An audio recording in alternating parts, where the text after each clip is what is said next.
দর্শক, এই মুহূর্তে বিএনপির গুলশান কার্যালয়ে আছেন সহকর্মী ইউসুফ আলী। যুক্ত হচ্ছি তার সাথে। ইউসুফ, অবশেষে আজ নির্বাচনে বিজয়ের প্রতিক্রিয়া জানাবেন তারেক রহমান। তবে আমরা দেখছি গতকাল সারাদিনই দলীয় নেতাদের নিয়ে ব্যস্ত সময় পার করেছেন বিএনপির চেয়ারম্যান নেতা। তো এই বিষয়ে আর কি খবর আছে আপনার কাছে জানাবেন। প্রিয়া, আপনি জানেন যে গত 12ই ফেব্রুয়ারি ত্রয়োদশ জাতীয় সংসদ নির্বাচন অনুষ্ঠিত হয়েছে। সে নির্বাচনটি কিন্তু সুষ্ঠু এবং শান্তিপূর্ণভাবে অনুষ্ঠিত হয়েছে। গত 17 বছর পর বাংলাদেশে এই প্রথম সুষ্ঠু এবং শান্তিপূর্ণভাবে নিরপেক্ষ একটি নির্বাচন হলো। সেই নির্বাচনে দেশের সর্বস্তরের মানুষ স্বতঃস্ফূর্তভাবে অংশগ্রহণ করেছে এবং নির্দ্বিধায় তাদের পছন্দের প্রার্থীকে ভোট দিয়েছে। সেই ভোটে কিন্তু বাংলাদেশ জাতীয়তাবাদী দল বিএনপি নিরঙ্কুশ সংখ্যাগরিষ্ঠতা পেয়েছে। নিরঙ্কুশ সংখ্যাগরিষ্ঠতা পাওয়ার পর গতকালকে কিন্তু সেটি আনুষ্ঠানিকভাবে নির্বাচন কমিশনের পক্ষ থেকে ঘোষণা করা হয়েছে। আজকে বিএনপি চেয়ারম্যান তারেক রহমান রাজধানীর একটি হোটেলে সংবাদ সম্মেলনের মাধ্যমে দেশবাসীর প্রতি শুভেচ্ছা জানাবেন, দেশবাসীর প্রতি কৃতজ্ঞতা জানাবেন এবং বাংলাদেশ জাতীয়তাবাদী দলকে বিপুল ভোটে বিজয়ী করার জন্য তিনি তার প্রতিক্রিয়া জানাবেন এবং দেশবাসীর প্রতি কৃতজ্ঞতা জানিয়ে তিনি তার যে প্ল্যান রয়েছে সেই প্ল্যানটি হয়তো তিনি উপস্থাপন করতে পারেন। তবে সবচেয়ে বড় বিষয় যেটি যে বিএনপি একক সংখ্যাগরিষ্ঠতা পায়, এরকম একক সংখ্যাগরিষ্ঠতা কিন্তু 2001 সালের নির্বাচনেও পেয়েছিল। আবার সেই 25 বছর পর এসে আপনার এই সংখ্যাগরিষ্ঠতা আবার অর্জন করলো, দেশের মানুষের ভালোবাসা অর্জন করলো। আজকে বিএনপি চেয়ারম্যান তারেক রহমান আনুষ্ঠানিকভাবে তার প্রতিক্রিয়া জানাবেন। এই যে বিপুল পরিমাণ বিজয়, দেশের এত মানুষের ভালোবাসা, সেই ভালোবাসার সম্পর্কে বিস্তারিত তিনি জানাবেন এবং তিনি আসলে জানি না তিনি কিভাবে কৃতজ্ঞতা প্রকাশ করবেন।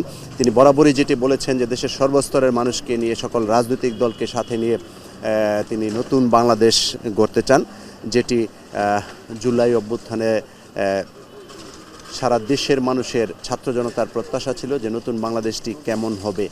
যদিও বাংলাদেশ 71 সালে স্বাধীন হয়েছে,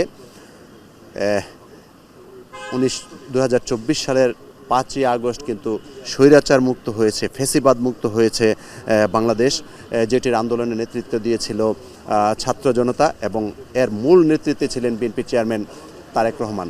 যেটি জামাতে ইসলামের পক্ষ থেকেও জামাতে ইসলামের আমির ডাক্তার শফিকুর রহমান বলেছেন যে 2024-এর যে জুলাই অভ্যুত্থান হয়েছে সেই অভ্যুত্থানের মহানায়ক হিসেবে উল্লেখ করেছেন বিএনপি চেয়ারম্যান তারেক রহমানকে। সেই মহানায়ক আজকে দেশের মানুষের ভালোবাসা এবং ভোটের মাধ্যমে তিনি তার দল নিরঙ্কুশ সংখ্যাগরিষ্ঠতা পেয়েছে। তিনি আজকে দেশবাসীকে তার সেই কৃতজ্ঞতার কথা জানাবেন, ভালোবাসার কথা জানাবেন এবং তার যে প্ল্যান রয়েছে সেই প্ল্যানটি জানাবেন।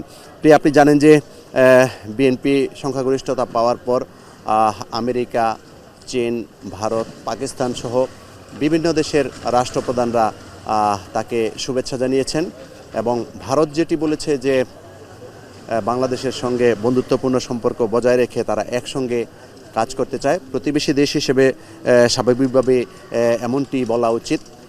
তবে সারা বিশ্বের সঙ্গে একটি সুন্দর সম্পর্ক বজায় রেখে নতুন বাংলাদেশ গড়ার প্রত্যয়ে কাজ করে যাবেন, এমনটি হয়তো তিনি আজকে জানাতে পারেন ধারণা করা হচ্ছে। এই যে সারা দেশের মানুষের ভালোবাসা, বিশ্ববাসীর যে শুভেচ্ছা, সেই শুভেচ্ছায় সিক্ত হয়ে তিনি আজকে তার আবেগঘন পরিবেশে হয়তো তিনি তার প্রতিক্রিয়া জানাবেন।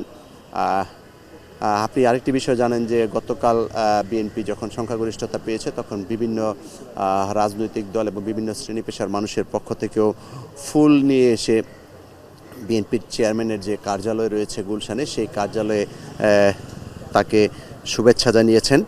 তবে সর্বোপরি আজকে আমরা হয়তো একটি বিষয় জানতে পারবো যে তারেক রহমান 2025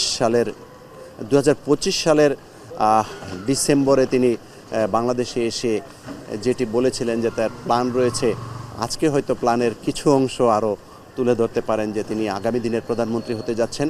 প্রধানমন্ত্রী হয়ে তিনি কিভাবে দেশটাকে পুনর্গঠন করবেন, ফ্যাসিবাদের রেখে যাওয়া ভাঙাচুরা যে দেশ, সেই দেশটিকে তিনি পুনর্গঠন কিভাবে করবেন, কাদের কাদের সঙ্গে নেবেন, সেই বিষয়েও হয়তো তিনি কিছুটা ধারণা দিতে পারেন, এমনটি মনে করা হচ্ছে। তবে আজকে নিশ্চিত করে বলা যায় যে এই সপ্তাহের মধ্যেই তিনি বাংলাদেশের প্রধানমন্ত্রী হিসেবে শপথ নেবেন এবং মন্ত্রিসভা গঠন করবেন। তারপর তিনি বাংলাদেশ পুনর্গঠনে কাজ করবেন। তবে সংবাদ সম্মেলনে যে বিষয়গুলো উল্লেখ করবেন সেটি নির্দিষ্ট করে বলা যাবে যখন তিনি সংবাদ সম্মেলনের মাধ্যমে দেশবাসীর প্রতি কৃতজ্ঞতা প্রকাশ করবেন এবং দেশবাসীর কাছে শুভেচ্ছা জানাবেন। আজকের এই সংবাদ সম্মেলনটি কিন্তু অত্যন্ত গুরুত্বপূর্ণ। একটি রাজনৈতিক দল যখন জনগণের স্বতঃস্ফূর্ত অংশগ্রহণে ভোটের মাধ্যমে নির্বাচনে বিজয় লাভ করে, স্বাভাবিকভাবেই দেশবাসীর প্রতি প্রতিক্রিয়া জানাতে এবং বিশ্ববাসীকে তার মনের কথা জানাতে, তার পরিকল্পনার কথা জানাতে এবং এটি কিন্তু অত্যন্ত গুরুত্বপূর্ণ। এই সংবাদ সম্মেলনে শুধু বাংলাদেশের সাংবাদিকরা নয়, বিএনপি বিটে যারা কাজ করে শুধু তারা নয়, বিশ্বের বিভিন্ন দেশ থেকে যারা পর্যবেক্ষণ করতে এসেছিলেন, যেসব সাংবাদিকরা এসেছেন 2026-এর এই ত্রয়োদশ জাতীয় সংসদ নির্বাচন কাভার করার জন্য, সেই বিদেশি সাংবাদিকরাও থাকবেন। তারা আন্তর্জাতিক গণমাধ্যমে তুলে ধরবেন বিএনপির প্রতিক্রিয়া এবং যিনি আগামী দিনের প্রধানমন্ত্রী হতে যাচ্ছেন তার প্রতিক্রিয়া এবং তার যে কৃতজ্ঞতার কথা সেই বিষয়টি তিনি তুলে ধরবেন। যদিও নির্বাচনের আগে থেকেই বিশ্বের বিভিন্ন গণমাধ্যমে তারেক রহমানকে নিয়ে অনেক লেখালেখি হচ্ছে যে আগামী দিনের প্রধানমন্ত্রীর তালিকার কে এগিয়ে আছেন, সেটি কিন্তু অনেকটা প্রায় নিশ্চিত করেই বিভিন্ন মিডিয়া প্রকাশ করেছে যে তারেক রহমানই আগামী দিনের প্রধানমন্ত্রী হওয়ার দৌড়ে এগিয়ে রয়েছেন। সেই আগামী দিনের প্রধানমন্ত্রী আজকে সংবাদ সম্মেলন করবেন।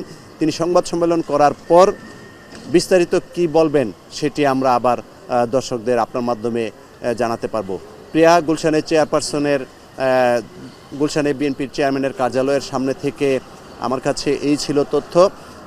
তিনি আবার যখন সংবাদ সম্মেলন করবেন তখন আবার সেই সংবাদ সম্মেলনের কিছু অংশ কিংবা বিস্তারিত আপনার মাধ্যমে দর্শকদেরকে জানাতে পারবো। প্রিয়া। ইউসুফ, আপনাকে ধন্যবাদ।